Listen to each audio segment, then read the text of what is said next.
ಶ್ರೀ ಗುರುಭ್ಯೋ ನಮಃ. ಶಿವರಾತ್ರಿಯ ಈ ಪರ್ವಕಾಲದಲ್ಲಿ ಇವತ್ತು ಮತ್ತೊಂದು ವಿಶೇಷ ಅನ್ನೋದು ಸೇರಿದೆ. ಏನು ಅಂತಂದರೆ, ಪ್ರಾತಸ್ಮರಣೀಯ ಶ್ರೀ ವಿಷ್ಣು ತೀರ್ಥರ ಆರಾಧನಾ ಪರ್ವಕಾಲ. ನಮ್ಮ ಮಾಧ್ವ ಪರಂಪರೆಯಲ್ಲಿ ಪ್ರಸಿದ್ಧವಾದಂತಹ ವಿಷ್ಣು ತೀರ್ಥರು 3 ಜನ ಇದ್ದಾರೆ. ಒಬ್ಬರು ಶ್ರೀ ಮಧ್ವಾಚಾರ್ಯರ ಪೂರ್ವಾಶ್ರಮದ ಸಂಬಂಧಿರು ಹಾಗೂ ಆಚಾರ್ಯರೆಲ್ಲ ಆಶ್ರಮ ತಗೊಂಡಂತಹ ಶ್ರೀ ವಿಷ್ಣು ತೀರ್ಥರು, ಸೋದೆ ಹಾಗೂ ಸುಬ್ರಹ್ಮಣ್ಯ ಮಠದ ಮೂಲಯತಿಗಳು. ಮತ್ತು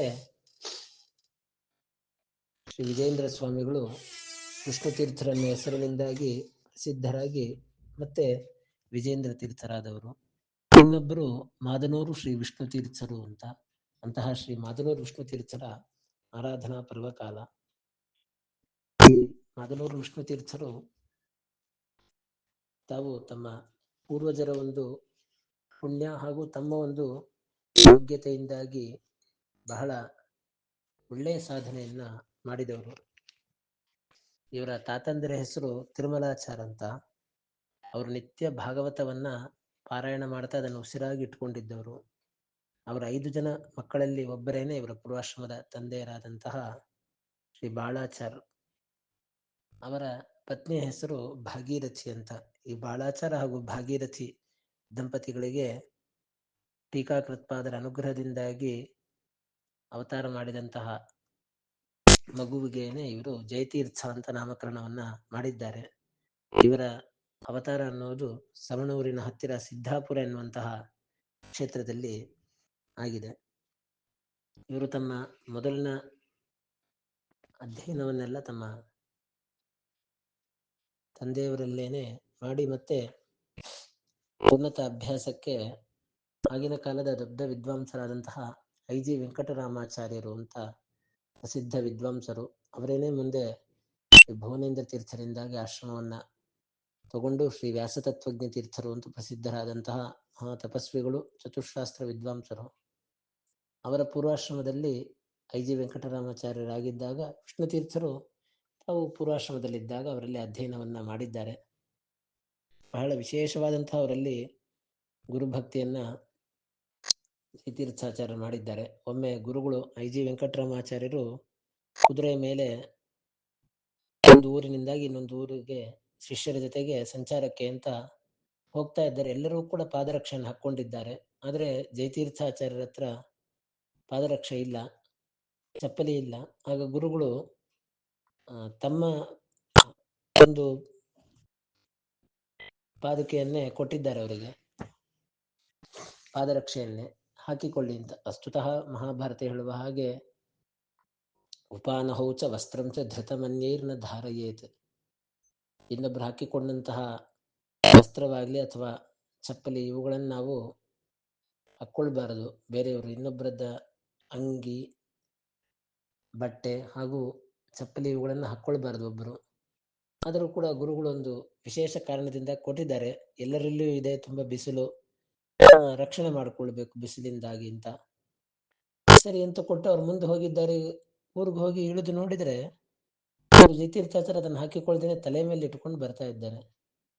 ಯಾಕೆ ಹೀಗೆ ಮಾಡ್ತಾ ಇದ್ದೀರಾ, ಹಾಕೊಳ್ಳಿ ಕೊಟ್ಟಿದ್ದು ಅಂತ ಕೇಳಿದ್ರೆ, ಇಲ್ಲ ಗುರುಗಳೇ, ನಿಮ್ಮ ಪಾದುಕೆ ಇದು, ಬರೀ ಒಂದು ಪಾದರಕ್ಷೆ ಅಲ್ಲ, ಅದು ನನ್ನ ರಕ್ಷಣೆಯನ್ನ ಎಲ್ಲ ರೀತಿಯಿಂದಲೂ ಮಾಡುತ್ತೆ. ಈ ಬಿಸಿಲಿನಿಂದ ನನ್ನ ರಕ್ಷಣೆ ಮಾಡುವುದಿಲ್ವಾ, ನನಗೆ ಇದನ್ನ ಇಟ್ಕೊಂಡ್ಮೇಲೆ ನನಗೆ ತಂಪಾಗಿದೆ ಅಂತ ಹೇಳಿದ್ದಾರೆ. ಇಷ್ಟು ಗುರುಭಕ್ತಿಯನ್ನು ಅವರು ತಮ್ಮ ಗುರುಗಳ ಮೇಲೆ ಮಾಡಿದ್ದಾರೆ. ಮತ್ತೆ ಅವರು ತಮ್ಮ ಗುರುಗಳ ಪೂರ್ವಾಶ್ರಮದ ಅಂದರೆ ಐ ಜಿ ವೆಂಕಟರಾಮಾಚಾರ್ಯರ ಮಕ್ಕಳು ಗೋಪಾಲಾಚಾರ್ಯರು ಅಂತ. ಅವರಿಗೆ ಅಪಮೃತ್ಯು ಬಂದಿದ್ದಾಗ ಅದನ್ನ ನರಸಿಂಹ ಮಂತ್ರದ ಜಪವನ್ನ ತುಂಗಭದ್ರಾ ತೀರದಲ್ಲಿ ಒಂಟಿ ಕಾಲಿನಲ್ಲಿ ನಿಂತುಕೊಂಡು ಮಾಡಿ ಪ್ರತಿನಿತ್ಯ ಒಂದೇ ಒಂದು ಖರ್ಜೂರವನ್ನು ಮಾತ್ರ ತಿಂದು ಇಂತಹ ಒಂದು ಜಪವನ್ನ ಮಾಡಿದ್ದಾರೆ. ಮಾಡಿ ತಮ್ಮ ಗುರುಗಳ ಮಗನ ಒಂದು ಅಪಮೃತ್ಯುವನ್ನ ಪರಿಹಾರ ಮಾಡಿದಂತಹ ಒಂದು ದೊಡ್ಡ ಗುರು ಸೇವೆಯನ್ನು ಕೂಡ ಇವರು ಮಾಡಿದ್ದಾರೆ.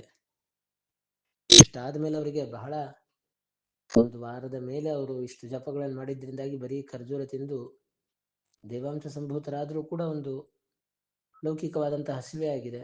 ಆಗ ಗುರುಗಳ ಸುಧಾಮಂಗಳ ಕಾಲದಲ್ಲಿ ದೇವರ ಅಭಿಷೇಕಕ್ಕೆ ನಿಂತಿಟ್ಟಂತಹ ಪಂಚಾಮೃತ ಪದಾರ್ಥಗಳನ್ನೆಲ್ಲ ಅವರೊಬ್ಬರೇನೆ ಕುಡಿದಿದ್ದಾರೆ. ಶಿಷ್ಯಂದ್ರಿಗೆಲ್ಲ ಇದೇನೇ ಸರಿಯಾದ ಸಮಯ, ಯಾವಾಗಲೂ ಜಯತೀರ್ಥಾಚಾರ ಮೇಲೇ ಗುರುಗಳು ತುಂಬ ಒಂದು ಪ್ರೀತಿಯನ್ನು ತೋರಿಸ್ತಾರೆ. ಹೋಗಿ ಅವರ ಬಗ್ಗೆ ಚಾಡಿಯನ್ನು ಹೇಳೋಣ, ಅವ್ರನ್ನ ಇದರಿಂದ ಹೊರಗೆ ಹಾಕಿಸೋಣ ಅಂತ ಹೋಗಿ ಹೇಳಿದರೆ ಅವರು ಕುಡಿದಿರ್ಲಿಕ್ಕೆ ಸಾಧ್ಯವೇ ಇಲ್ಲ. ಅವರು ಬಿಂಬರೂಪಿ ಪರಮಾತ್ಮನಿಗೆ ತನ್ನ ತಾವು ಅಭಿಷೇಕ ಮಾಡಿಕೊಂಡಿರ್ತಾರೆ ಅಂತ ಗುರುಗಳು ಹೇಳುವಷ್ಟು ಅವರಿಗೆ ತಮ್ಮಲ್ಲಿ ಇದ್ದಂತಹ ಒಂದು ಆ ಬಿಂಬರೂಪಿ ಉಪಾಸನದಿಂದಾಗಿ ಅವರು ಪ್ರಸಿದ್ಧರಾಗಿದ್ದರು ಜಯತೀರ್ಥಾಚಾರ್ಯರು. ಹೀಗೆ ಎಲ್ಲವನ್ನು ಬಿಂಬರೂಪಿ ಪರಮಾತ್ಮನಿಗೆ ಅವರು ಅಭಿಷೇಕ ಮಾಡಿದ್ದಾರೆ, ನಾನು ತೋರಿಸ್ತೇನೆ ಅಂತ ಹೇಳಿ ವೆಂಕಟರಾಮಾಚಾರ್ಯರು ಆಯಾ ಪಂಚಾಮೃತದ ಸೂಕ್ತಗಳನ್ನು ಹೇಳಿದಾಗ ದೇವರ ಆ ಪ್ರತಿಮೆಯಿಂದಾಗಿ ಹಾಲು ಮೊಸರು ಅಂತೂ ಪ್ರತ್ಯೇಕವಾಗಿ ಬಂದಿದೆಯಂತೆ. ಇಂತಹ ಒಂದು ಮಹಿಮೆ ಜಯತೀರ್ಥಾಚಾರ್ಯರದ್ದು ಪೂರ್ವಾಶ್ರಮದಲ್ಲೇ ಇತ್ತು. ಇಂತಹ ಇವರು ತಾವು ಬ್ರಹ್ಮಚರ್ಯಾಶ್ರಮ ಆದ್ಮೇಲೆ ಗೃಹಸ್ಥಾಶ್ರಮವನ್ನು ಕೂಡ ಸ್ವೀಕಾರ ಮಾಡಿದ್ದಾರೆ. ಒಳ್ಳೆಯ ವೈಭವದ ಜೀವನ. ಒಂದು ದಿನ ಮಂಚದ ಮೇಲೆ ಮಲಗಿಕೊಂಡು ತಮ್ಮ ಹೆಂಡತಿಯಿಂದಾಗಿ ಕಾಲು ಹೊತ್ತಿಸ್ಕೊಳ್ತಾ ಇರಬೇಕಾದ್ರೆ ಒಬ್ಬರು ದಾಸರು ಮನೆಯ ಮುಂದೆ ಹಾಡ್ತಾ ಹೋಗ್ತಾ ಇದ್ದಾರೆ ಪುರಂದರದಾಸರ ಹಾಡನ್ನ. ಮಂಚ ಬಾರದು ಮಡದಿ ಬಾರದು ಕಂಚು ಕನ್ನಡಿದು ಬಾರದು ಅಂತ. ಈ ಹಾಡು ತಮಗೇ ಬರದ ಹಾಗೆ ಇದೆ ಅಂತ ಅವರು ಅಂದುಕೊಳ್ತಾರೆ. ಯಾಕೆಂದ್ರೆ ಮಂಚದ ಮೇಲೆ ಮಲಗಿದ್ದಾರೆ, ಒಳ್ಳೆಯ ಸೇವೆಯನ್ನು ತಗೊಳ್ತಾ ಇದ್ದಾರೆ, ಕನ್ನಡಿ ಇತ್ಯಾದಿ ವೈಭವಗಳಿದೆ, ಎಲ್ಲವನ್ನು ಅನುಭವಿಸ್ತಾ ಇದ್ದಾರೆ. ಅದರಿಂದಾಗಿ ಇದು ನನಗೆ ವೈರಾಗ್ಯಕ್ಕೆ ಕಾರಣವಾಗಿದೆ ಅಂತ ಹೇಳಿ ಆಗಲೇನೆ ಅವರು ಎದ್ದು ಹೊರಟಿದ್ದಾರೆ. ನಿಜವಾಗ್ಲೂ ಅವ್ರು ಮೊದಲೇನೆ ವೈರಾಗ್ಯ ಇತ್ತು, ಇನ್ನು ಅದು ಪ್ರಕಟವಾಯಿತು. ಯಾಕೆಂತಂದ್ರೆ ಅವರು ಪೂರ್ವಾಶ್ರಮದಲ್ಲೇನೆ ಷೋಡಶಿ, ಚತುರ್ದಶಿ ಹಾಗೂ ಅಧ್ಯಾತ್ಮ ರಸರಂಜನಿ ಮುಂತಾದಂತಹ ಶಾಸ್ತ್ರದ ಒಂದು ಪಾಕವನ್ನ ಮಾಡಿಕೊಟ್ಟಂತಹ ಗ್ರಂಥಗಳನ್ನ ಅವರು ಬರೆದವರು. ಅಂಥವರಿಗೆ ವೈರಾಗ್ಯ ಈಗ ಬಂತು ಅಂತ ಅರ್ಥ ಅಲ್ಲ. ವೈರಾಗ್ಯ ಅನ್ನೋದು ಜಗತ್ತಿನ ಉದ್ಧಾರಕ್ಕೋಸ್ಕರ ಕಾರಣ ಆಯಿತು. ಭೂತಾನಾಂ ದೇವಚರಿತಂ ದುಃಖಾಯತ ಸುಖಾಯತ ಸುಖಾಯೈವ ಹಿ ಸಾಧೂನಾಂ ತ್ವಾದೃಶಾಂ ಅಚ್ಯುತಾತ್ಮನಾಂ ಅಂತ ಭಾಗವತ ಏಕಾದಶ ಸ್ಕಂದದಲ್ಲಿ ಹೇಳಿದ ಹಾಗೆ ಜಗತ್ತಿಗೆ ಒಳ್ಳೇದಾಗಬೇಕು ಅನ್ನೋದಷ್ಟೇನೆ ಋಷಿಮುನಿಗಳ ಒಂದು ಮನಸ್ಸು. ಅದರಿಂದಾಗಿ ಅವರು ಜಗತ್ತಿಗೆ ಉದ್ಧಾರವಾಗಬೇಕು ಅಂತ ಹೇಳಿ ತಾವು ಹೊರಟಿದ್ದಾರೆ. ಹಾಗೆ ತಾವು ಮುನವಳ್ಳಿ ಎನ್ನುವಂತಹ ಗ್ರಾಮಕ್ಕೆ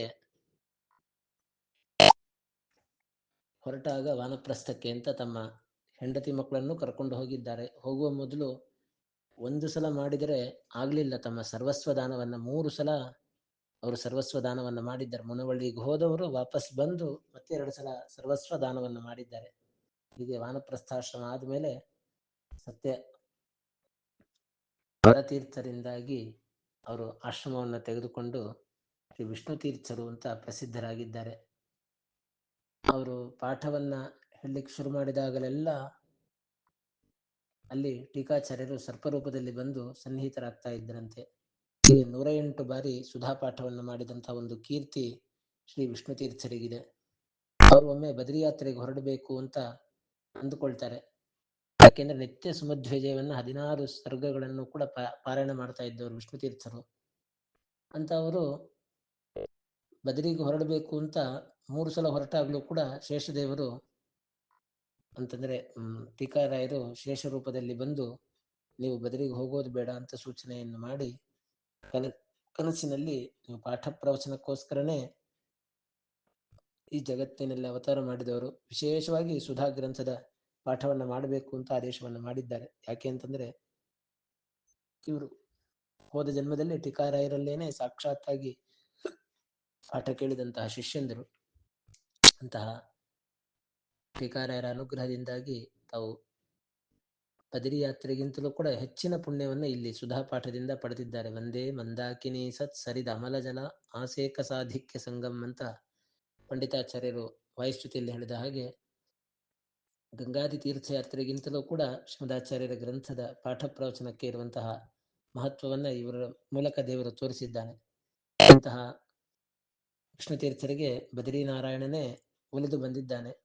ಟೀಕಾರಾಯರ ಸೂಚನೆಯಂತೆ ಒಂದು ಜಾಗದಲ್ಲಿ ಬದರಿನಾರಾಯಣ ಪ್ರತಿಮೆ, ಶಂಖ ಚಕ್ರ ಹಾಗೂ ಅಭಯ, ಒಂದು ಕೈಯಲ್ಲಿ ಲಕ್ಷ್ಮೀದೇವಿಯನ್ನ ಆಲಿಂಗನ ಮಾಡಿಕೊಂಡಿರುವಂತಹ ಆ ಪ್ರತಿಮೆ ಅದು ಸಿಕ್ಕಿದಾಗ ಅದನ್ನು ತಾವು ಮಾದನೂರು ಕ್ಷೇತ್ರದಲ್ಲಿ ಮೋದಪುರದಲ್ಲಿ ಪ್ರತಿಷ್ಠೆಯನ್ನು ಮಾಡಿದ್ದಾರೆ.